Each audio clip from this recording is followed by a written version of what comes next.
শিক্ষকতার পাশাপাশি নিজের বাড়ির ছাদে গড়ে তুলেছেন ছোট্ট করে মুরগির খামার। প্রথম অবস্থাতে মুরগি পালন করলেও এখন তিনি এখানে কবুতরও পোষেন। বলতে গেলে শখের বশে তিনি এ উদ্যোগ গ্রহণ করেছেন। মাত্র ২ মাস আগেই ৪৯টি টাইগার মুরগি, ১০০টি সোনালী মুরগি, একজোড়া কবুতর ও একজোড়া ঘুঘু পাখি দিয়ে শুরু করেছিলেন তার এ খামার। বলছি নেত্রকোনার পূর্বধলা উপজেলা সদরের মঙ্গলবাড়িয়ার বাসিন্দা আব্দুস সালাম মণ্ডলের কথা। পেশায় তিনি একজন শিক্ষক। শিক্ষকতা করেন পূর্বধলা জগৎমণি সরকারি পাইলট উচ্চ বিদ্যালয়ে। পেশাদারিত্বের পাশাপাশি বাসার ছাদে ছোট্ট পরিসরে ২টি ঘর তৈরি করেছেন প্লাস্টিকের নেট ও টিন ব্যবহার করে।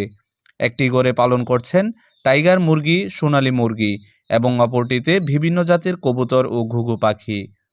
তিনি যখন স্কুলে থাকেন সে সময় তার স্ত্রী খামারের দেখাশোনা করেন।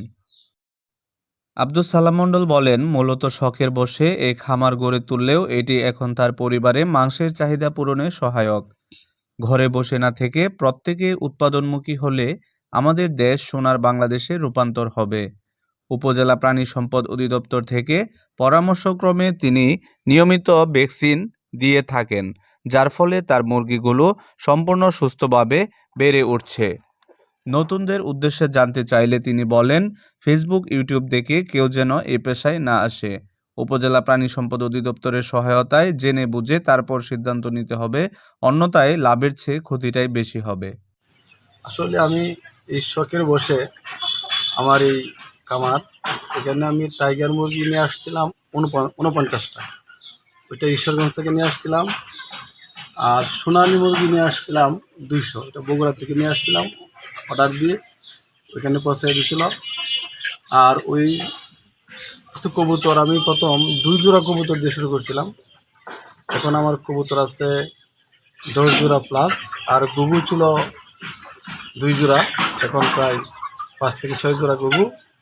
আসলে ওইখানে সকাল বিকাল আমার ওইখানে ভালো কাটে। আমার পরিবারের যা সদস্য যারা আছেন, আমার ছেলে, আমার মেয়ে, আমার স্ত্রী ওইখানে সময় দেয়, সময়টা ভালো এনজয় করে। আর সর্বোপরি ওইটাই বলবো যে মানুষ একটা পেশার পাশাপাশি আরেকটা পেশাকে করতে পারে। আসলে মানুষ যদি ইচ্ছে করে সৎ এবং হালালভাবে জীবিকা অর্জন করতে পারে। আমি ওইটাই বলবো, আসুন আমরা সবাই শুধু একটা পেশার উপর নির্ভরশীল না হয়ে আমরা সবাই যদি উৎপাদনে ধাবিত হই, আমাদের সময়টাকে কাজে লাগাই, আমাদের বাংলাদেশ অ্যাকচুয়ালি সোনার বাংলাদেশ হিসেবে গড়ে উঠবে। আর আমি ওইটাই বলবো, আহ্বান জানাবো, আসুন আমার যারা ছাত্রছাত্রী আছে সবাইকে বলবো, সর্বোপরি বাংলাদেশের সকল মানুষকে বলবো, আসুন আমরা অবসর সময়কে কাজে লাগাই, জাতীয় উৎপাদনে ভূমিকা রাখি। আর সর্বোপরি যারা নতুন উদ্যোক্তা এটা করতে চাচ্ছেন, আপনারা সরাসরি ইউটিউব বা অনলাইন দেখেই শুরু করবেন না। আসলে বাস্তব জ্ঞানটা খুব জরুরি। আপনারা প্রাণী সম্পদ আছে যারা উপজেলা ভিত্তিক, ওইখান থেকে আমরা জ্ঞান নিতে পারি, অথবা যারা বাস্তবে ওইখান খামার করেছি তাদের কাছে আসতে পারেন। আমি ওইটা শুরু করার পূর্বে আমি প্রাণী সম্পদে যোগাযোগ করি, ওইখান থেকে কিছু জ্ঞান নেই।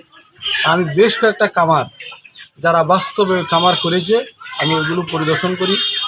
পরিদর্শন করার পর আমি সাপোর্টিং হিসাবে বিভিন্ন অনলাইনে যোগাযোগ করছি, কিন্তু এই অনলাইনটাই আমরা এটার উপর নির্ভর করবো না।